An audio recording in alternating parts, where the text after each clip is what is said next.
बोलो जय श्री रामचंद्र की जय हो। बोलो जय सीताराम की जय हो। बोलो जय श्री रामचंद्र की जय हो। को मुखहीन विपुल मुख काहू, बिन पद करो को बहु पद बाहु। विपुल नयन को नयन बिहीना, हृष्ट पुष्ट को अत तन कीना। कोई बिना मुख का है, किसी के बहुत से मुख हैं। कोई बिना हाथ पैर का है तो किसी के कई हाथ पैर हैं। किसी के बहुत आंखें हैं तो किसी के एक भी आंख नहीं है। कोई बहुत छोटा ताजा है तो कोई बहुत ही दुबला पतला है। तन कीन को अत पीन पावन, को अपवावन गत रहे। भूषण कराल कपाल कर, सबो सद सोनित तन भरे। खर स्वान सुअर सुकाल मुख, गण वेश अनगिनित को गणे। बहुजिनस प्रेत पिशाच जे, जमात वर्तन नहीं बने। कोई बहुत दुबला, कोई बहुत मोटा, कोई पवित्र और कोई अपवित्र वेश धारण किए हुए है। भयंकर गहने पहने हाथ में कपाल लिए हैं और सबके सब शरीर में ताजा खून लपेटे हुए हैं। गधे, कुत्ते, सुअर और सियार के से उनके मुख हैं। गणों के अनगिनत वेशों को कौन गिने। बहुत प्रकार के प्रेत पिशाच और योगिनियों की जमातें हैं, उनका वर्णन करते नहीं बनता।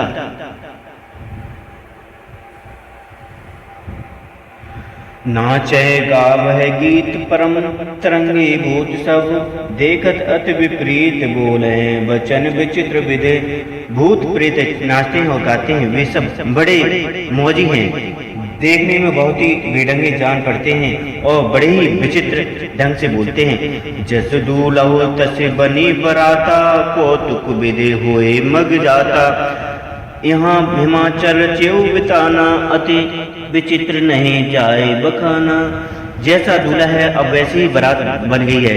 मार्ग में चलते हुए भांत भांत के कौतुक तमाशे होते जाते हैं। इधर हिमाचल ने ऐसा विचित्र मंडप बनाया कि जिसका वर्णन नहीं हो सकता। सैल सकल जह लगे जग माही, लघु विशाल नहीं वरन विसराही। वन सागर सब नदी तलवार, हिमगिर सब कहो नेवत पठावा।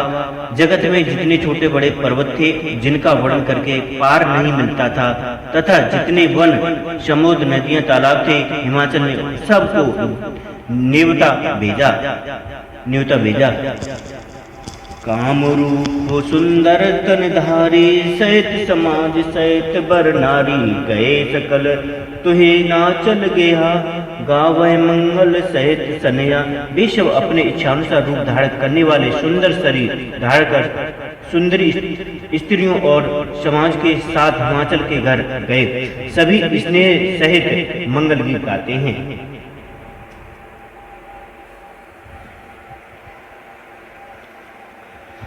पितम मही गिर बहु ग्रह सवराए, अजथा गेऊ जोग तह सब छाए। पुरशोभा अवलोक सुहाई, लगाए लघु विरंच निपुणाई। हिमाचल ने पहले ही से बहुत से घर सजवा रखे थे। यथा योग्य उन स्थानों में सब लोग उतर गए। नगर की सुंदर शोभा देखकर ब्रह्मा की रचना चातुर ही भी तुच्छ लगती थी। लघु लाग विधि की निपुणता, अवलौकिक पुर शोभा सही। बन बाग कूप तड़ाग सरता, सुभग सब सबको कही। मंगल विपुल तोरण पताका, केतु ग्रह सोही। बनता पुरुष सुंदर चतुर, छब देख मुन समन मोही। नगर की शोभा देखकर ब्रह्मा की निपुणता सचमुच तुच्छ लगती है। वन बाग कुएं तालाब नदियां सभी सुंदर हैं, उनका वर्णन कौन कर सकता है। यह घर घर बहुत से मंगल सूचक तोरण और ध्वजा पताकाएं सुशोभित हो रही हैं। वहाँ के सुंदर और चतुर स्त्री पुरुषों की छवि देखकर मुनियों के भी मन मोहित हो जाते हैं। जगदम्बा जह अवतारी, सो पुरु वरन के जाए। रिद्धि सिद्धि तव संपत्ति सुख नित्य नूतन अधिकाय। जिस नगर में स्वयं जगदम्बा ने अवतार लिया, क्या उसका वर्णन हो सकता है? वहाँ रिद्धि सिद्धि संपत्ति और सुख नित्य नए बढ़ते जाते हैं। नगर निकट बारात सुन आई, पुर खरबहु शोभा अधिकाई। घर बनावुर सजे वाहन, नाना चले लेन सादर गवाना। बारात को नगर के निकट आई सुनकर नगर में चहल पहल मच गई, जिससे उसकी शोभा बढ़ गई। अगवानी करने वाले लोग बनाव श्रृंगार करके तथा नाना प्रकार की सवारियों को सजाकर आदर सहित बारात को लेने चले। हर से सुर सेन निहाई, हर हे देख अति भय सुखाई। शिव समाज सब देखन लागे, बेंडर चले वाहन सब भागे। देवताओं के समाज को देखकर सब मन में प्रसन्न हुए और विष्णु भगवान को देखकर तो बहुत ही सुखी हुए, किंतु सब शिवजी को के दल को देखने लगे तब वो तो उनके सब वाहन सवारियों के हाथी घोड़े रथ के बैल आदि डरकर भाग चले। धर धीरज तह रहे सयाने, बालक सबले जीव पराने। गए भवन ऊंचे पितु माता, कहे वचन भय कपित मकाता। कुछ बड़ी उम्र के समझदार लोग धीरज धरकर वहां डटे रहे। लड़के तो सब अपने प्राण लेकर भागे। घर पहुंचने पर जब माता पिता पूछते हैं तब वो भय से कांपते हुए शरीर से ऐसा वचन कहते हैं। कहे जाय न माता बाता, जमकर धार किधे बर आता। बरु बोराए बहस असवारा, ब्याल कपाल विभूषण छारा। क्या कहें, कोई बात कही नहीं जाती। यह बारात है, यह इमराज की सेना, यह इमराज की सेना। दूल्हा पागल है और बैल पर सवार है। सांप कपाल और राग ही उसके गहने हैं। तन चार ब्याल कृपाल, भूषण नगन जटिल भयंकारा। संगभूत प्रेत पिशाच, जोगिन विकट बुक रजनी चारा। जो जियत रहे हे बारात देखत, पुण्य बढ़ते हे कर सही। दे गए सो उमा विभाव घर घर, बात असे लड़कन कही। दूल्हे के शरीर पर राख लगी है, सांप और कपाल के गहने हैं। वह नंगा जटाधारी और भयंकर है। उसके हाथ भयानक मुख वाले भूत प्रेत पिशाच योगनिया और राक्षस हैं, जो बारात को देखकर जीता बच्चेगा। सचमुच उसके बड़े थोड़े हैं। और वही पर्वत पार्वती का विवाह देखने लड़कों ने घर घर यही बात कही। समुझ महेश समाज सब जननी, जनक मुस्काए। बाल सुजाए बुझाए विद विद, निडर हो डरू नाहि।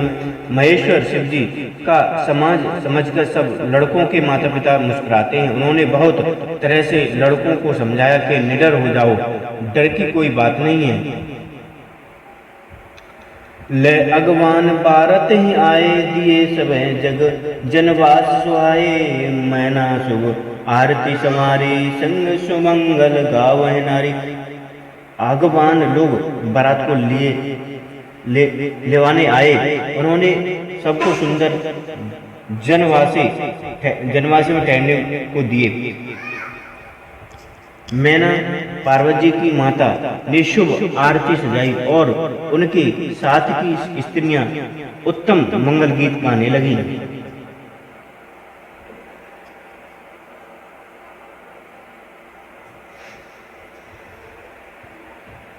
कंचन तार सोबर पानी, परचन चले हरे हर्षानी। विकट वेश रुद्र जब देखा, आबुलन है उर भयो भयो विशेषता। सुंदर हाथों में सोने का थाल शोभित। इस प्रकार मैना हर्ष के साथ शिव जी का परछन करने चली। जब महादेव जी को भयानक वेश में देखा तब तो स्त्रियों के मन में बड़ा भारी भय उत्पन्न हो गया। भागे भवन पैठी अति त्रासा, नए महेश जहाँ जनवासा। मैना हृदय भयो दुख भारी, लीनी बोले गिरीश कुमारी। बहुत ही डर के मारे भागकर वे घर में घुस गईं और शिव जी जहाँ जनवासा था वहाँ चले गए। मैना के हृदय में बड़ा दुख हुआ। उन्होंने पार्वती जी को अपने पास बुला लिया।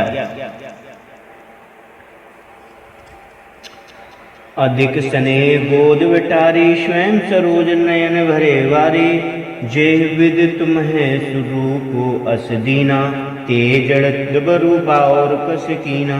और अत्यंत स्नेह से गोद में बैठाकर अपने नील कमल के समान नेत्रों में आंसू भरकर कहा, जिस विधाता ने तुमको ऐसा सुंदर रूप दिया, उस मूर्ख ने तुम्हारे दूल्हे को बावला कैसे बनाया। कसकीन बरू बोरा है, विद जे तुम्हें सुंदरता दई। जो फल चाहे सूरत कहीं, सो बर बस बबू रही ला गई। तुम सहित गिरते गिरो, पावक जरो जलन दिन मही परो।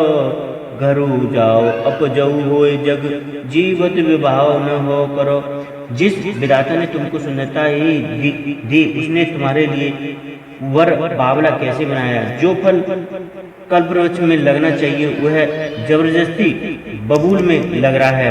मैं तुम्हें लेकर पहाड़ से गिर पड़ूंगी, आग में जल जाऊंगी या समुद्र में कूद पड़ूंगी। चाहे घर उजड़ जाए या संसार भर में आपकी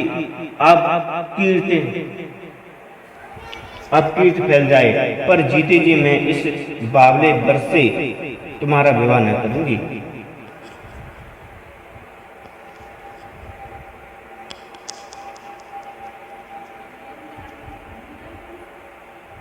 भई विकल अबला सकल दुखित देख गिरनार। कर विलाप रोदत बदते सुतार स्नेह समान। हिमाचल की स्त्री मैना को दुखी देखकर सारी स्त्रियां व्याकुल हो गईं। मैना अपनी कन्या के स्नेह को याद करके विलाप करती रोती और कहती थी, नारद कर मैं कहा बिगारा, भवन मोर जिन बसत उजारा। उस उपदेश उमई जिन दीना, गोरे वर लग लगो तपुकीना। मैंने नारद का क्या बिगाड़ा था। उन्होंने मेरा बसता हुआ घर उजाड़ दिया और उन्होंने पार्वती को ऐसा उपदेश दिया कि जिससे उसने बावले के वर के लिए तप किया। सचेऊ उन्हें के मोहन माया, उदासीन धन धाम न जाया। पर घर घालक लाज न वीरा, बांझ के जान प्रसव के पीरा। सचमुच उनके न किसी का मोह है, न माया, न उनके धन है, न घर है और न स्त्री ही है। वे सबसे उदासीन हैं, इसी से वे दूसरे का घर उजाड़ने वाले हैं। उन्हें न किसी की लाज है न डर है। भला बांझ स्त्री प्रसव की पीड़ा को क्या जाने।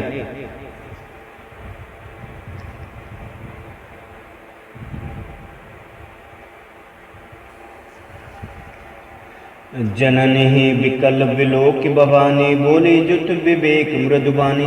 अस विचार सोचे मत माता, सो न टरे जो रचय विधाता। माता को विकल देखकर पार्वती विवेक युक्त कोमल वाणी बोली, हे माता, जो विधाता रच देते हैं वही टलता नहीं। ऐसा विचार कर तुम सोच मत करो। करम लिखा जो बारो ना हो, तो कत दोष लगाओ काहो। तुम सन मिटै के वेद के अंका, मातु बैठ जने लेह कलंका। जो मेरे भाग्य में बावला ही पद लिखा है तो किसी को क्यों दोष लगाया जाए। हे माता, क्या विधाता के अंक तुमसे मिट सकते हैं। वृथा कलंक का टीका मत लो। जन ले मातु कलंकु, करना पर हो अवसर नहीं। दुख सुख जो लिखा लिलार हमरे, जब जह पावो तही। सुन उमा वचन विनीत कोमल, सकल अबला सोचही। बहुत बात विदेह लगाए, दूषण नयन बार विमोचही। हे माता, कलंक मत लो, रोना छोड़ो, यह अवसर विचार करने का नहीं। मेरे भाग्य में जो दुख सुख लिखा है उसे मैं जहाँ जाऊंगी वहीं पाऊंगी। पार्वती के ऐसे विनय भरे कोमल वचन सुनकर सारी स्त्रियां सोच करने लगी और भांत भांत से विधाता को दोष देकर आंखों से आंसू बहाने लगी। ते अवसर नारद सहित अरुरिव ऋषि सप्त समेत समाचार मुनि तुहिन गिरे गवने तुरत निकेत। इस समाचार को सुनते ही हिमाचल उसी समय नारद जी और सप्त ऋषियों को साथ लेकर अपने घर गए।